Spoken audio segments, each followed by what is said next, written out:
اعوذ باللہ من الشیطان الرجیم بسم اللہ الرحمن الرحیم قال اللہ تبارک و تعالی فی کتابہ الکریم بسم اللہ الرحمن الرحیم وَلَقَدْ نَصَرَكُمُ اللَّهُ بِبَدْرٍ وَأَنْتُمْ أَذِلَّةٌ فَاتَّقُوا اللَّهَ لَعَلَّكُمْ تَشْكُرُونَ صدق اللہ العظیم۔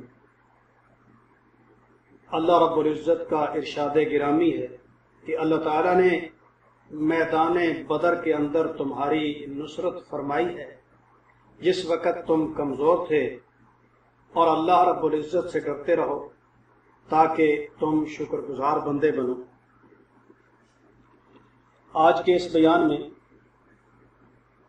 غزوہ بدر جو ہے اس کے واقعات کے متعلق بیان ہوگا۔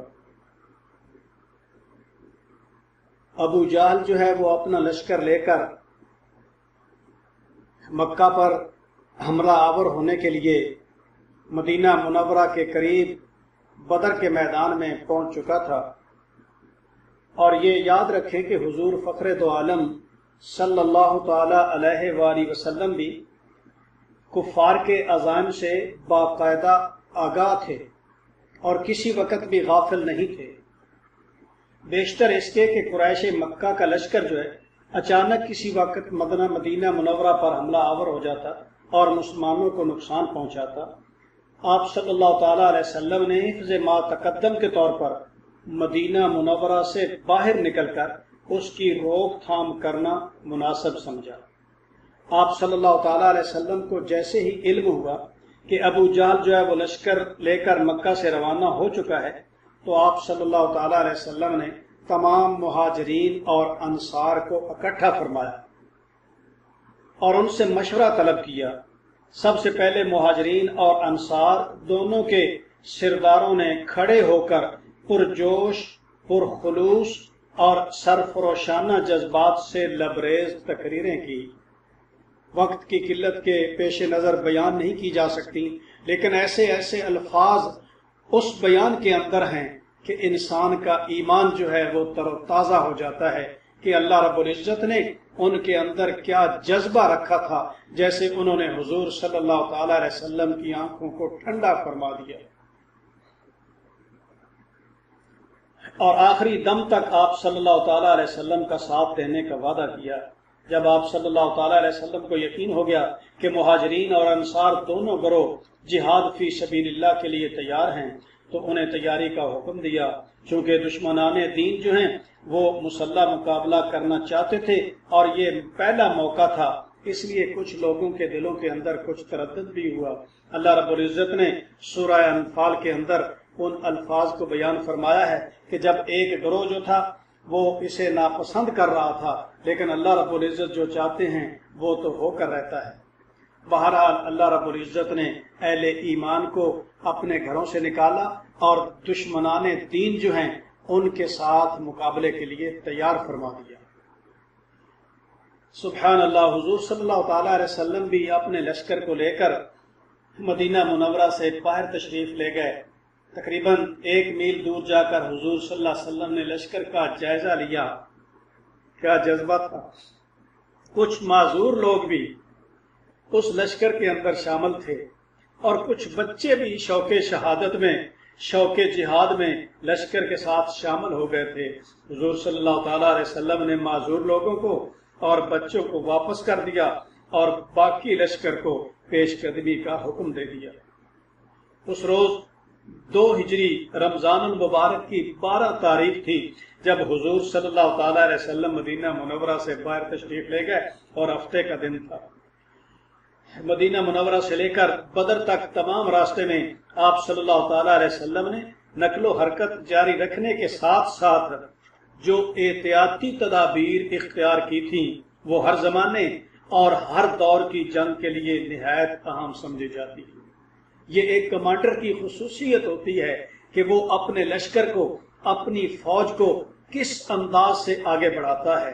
چنانچہ جو کچھ حضور صلی اللہ تعالیٰ علیہ وسلم نے احتیاطی تدابیریں اختیار کی، ان میں سے پہلے نمبر کر کے لشکر کو چھوٹے چھوٹے دستوں کے اندر تقسیم فرما کر ان پر نہایت باصلاحیت اور نڈر قسم کے قائد جو ہے وہ مقرر فرما دیے، چھوٹے چھوٹے دستوں میں تقسیم فرما دیا لشکر کو، اور دوسری احتیاطی تدابیر یہ اختیار کی کہ غیر معروف راستوں سے گزر کر آگے بڑھنا تاکہ دشمن کو کانوں کان خبر نہ ہو سکے کہ دوسرا مخالف لشکر جو ہے وہ کس طرف ہے، اور تیسرے نمبر پر کہ کسی قسم کا شور و غل نہ کیا جائے، ہراول دستے کے ذریعے اپنے سامنے کے حالات سے بھی آگاہ رہنا۔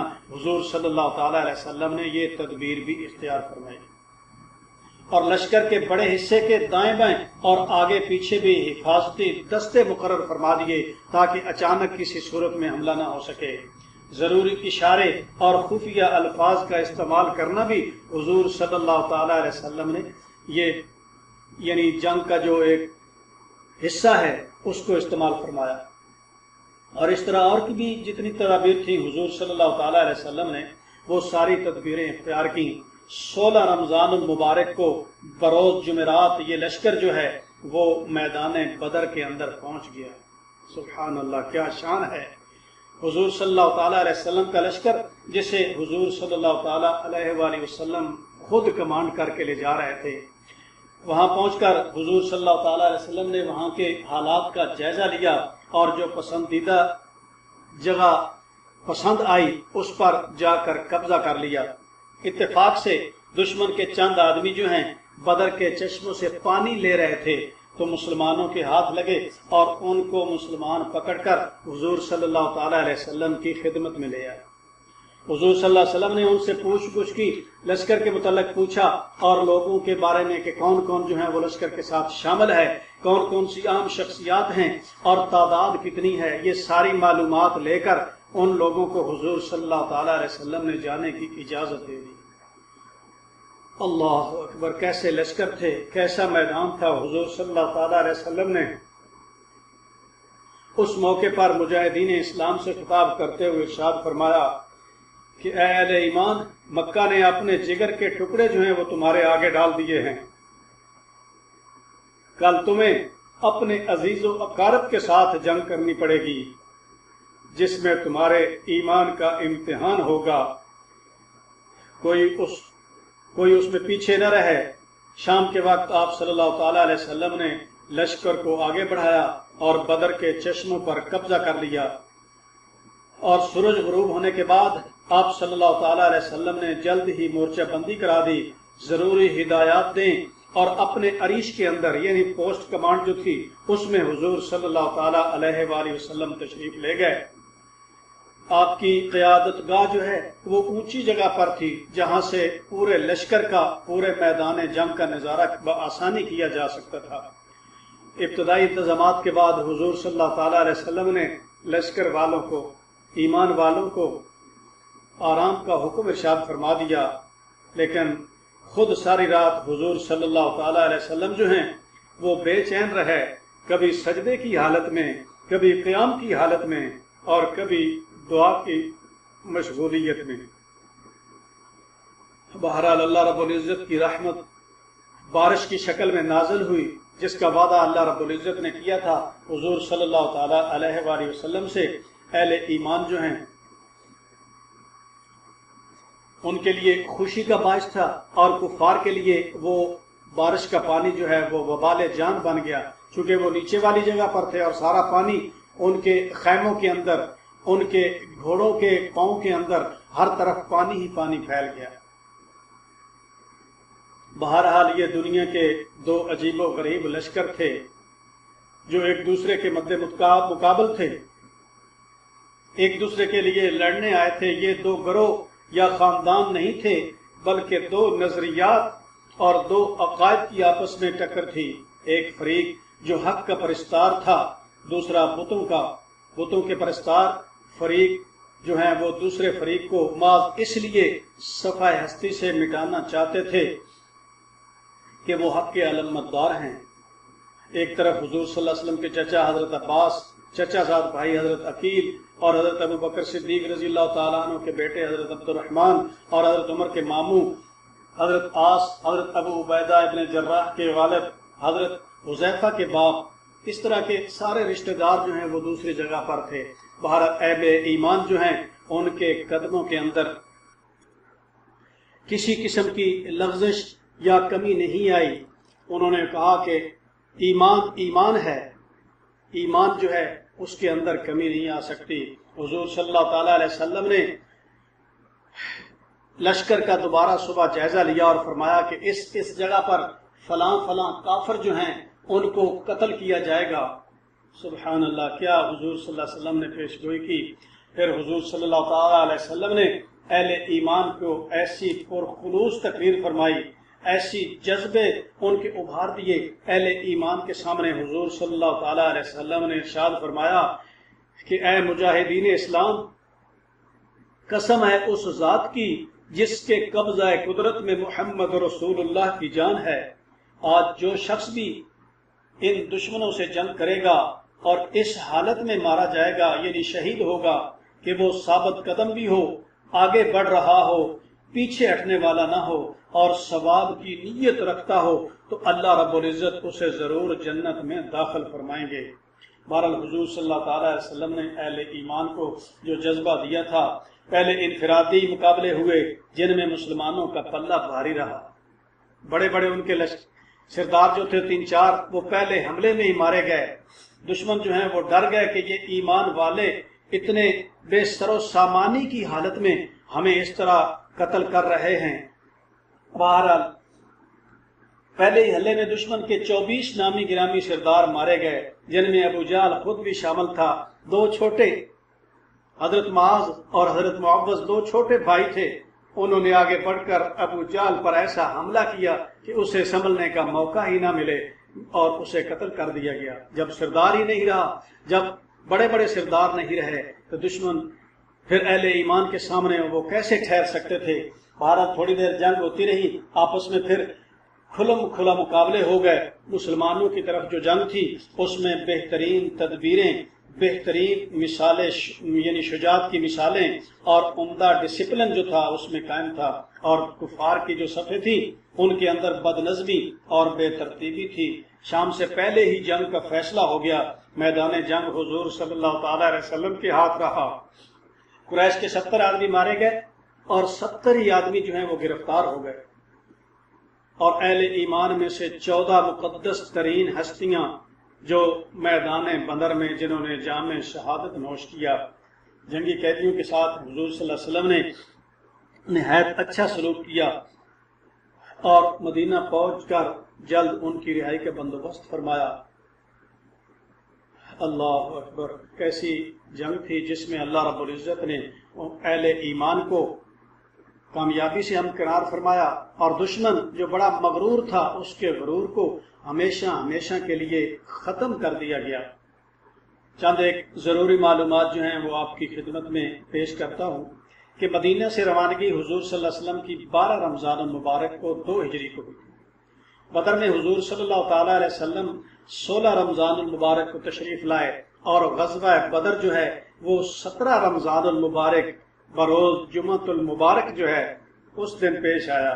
جنگی وسائل، اہل ایمان کی تعداد صرف 313 تھی، اہل ایمان کی تعداد صرف 313، اور یہ 313 جو ہیں یہ دنیا کی مقدس ترین ہستیاں ہیں۔ اہل بدر کا کوئی بھی صحابہ میں سے مقابلہ نہیں کر سکتا۔ حضور صلی اللہ تعالیٰ علیہ وسلم نے ایک موقع پر ارشاد فرمایا ہے کہ اللہ رب العزت نے اہل بدر پر نظر کرم فرمائی اور ان کے تمام گناہوں کو معاف فرما دیا، اور فرمایا کہ اعملوا ما شئتم قد غفر اللہ لکم، جو مرضی اعمال کرو اللہ رب العزت نے تمہارے سارے گناہوں کو معاف فرما دیا۔ ایک چھوٹی سی بات ضمن آ گئی، حضرت حاطب بن ابی بلتہ رضی اللہ تعالیٰ عنہ، حاطب بن ابی بلتہ رضی اللہ تعالیٰ عنہ بدری صحابی ہیں۔ ان سے ایک اجتہادی غلطی ہو گئی، انہوں نے آل مکہ کو خط لکھ کر حضور صلی اللہ تعالیٰ علیہ وسلم کے مکہ پر حملے کا جنگی پلان جو ہے وہ ان تک پہنچانے کی کوشش کی۔ بہرحال وہ خط راستے میں پکڑا گیا۔ حضرت حاطب بن ابی بلتہ سے پوچھا گیا کہ ایسے کیوں کیا ہے؟ انہوں نے عرض کی کہ یا رسول اللہ، صلی اللہ تعالیٰ علیہ وسلم میرے بیوی اور بچے وہاں ہیں، ان کی حفاظت کے لیے کیا ہے۔ میرا یقین اور ایمان اتنا ہی مضبوط ہے جتنا پہلے تھا۔ حضرت عمر فاروق رضی اللہ تعالیٰ عنہ نے عرض کی، یا رسول اللہ اس کی گردن اڑا دیتے ہیں، یہ منافق ہے۔ حضور نے فرمایا نہیں عمر، یہ بدری صحابی ہے اور اہل بدر کو اللہ رب العزت نے معاف فرما دیا ہے، ان کا کوئی بھی عمل جو ہے ان کو نقصان نہیں پہنچا سکتا۔ جب بدری صحابی کسی مجلس میں تشریف لاتے تھے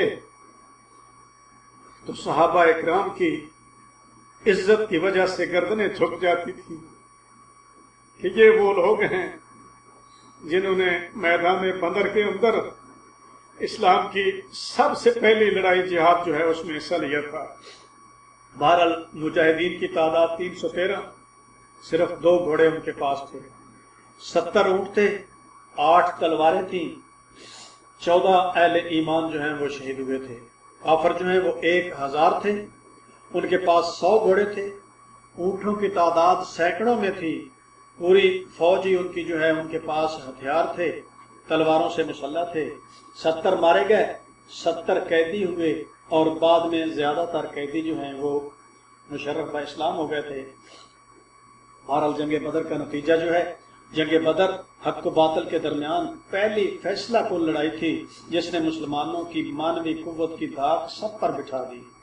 اس اولین مارکہ حق و باطل میں کفار کی طاقت کو جس طرح اللہ رب العزت نے کچل کر رکھ دیا، وہ تاریخ اسلام کا ایک نمایاں اور زرعی باب ہے۔ اہل کفر کے دلوں پر اسلام اور مسلمانوں کی ایسی ہیبت بٹھا دی کہ باطل کا کر و فر جو ہے اور اس کی سرکشی جو ہے وہ ہمیشہ ہمیشہ کے لیے ختم ہو گئی۔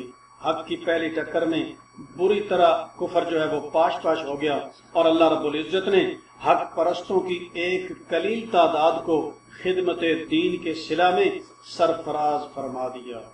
ان ذالک علی اللہ یسیر، یہ کام تو اللہ کے لیے بہت آسان ہیں۔ والحمد للہ رب العالمین، وافوض امری الی اللہ، سبحان ربک رب العزت عما یصفون، وسلام علی المرسلین، والحمد للہ رب العالمین۔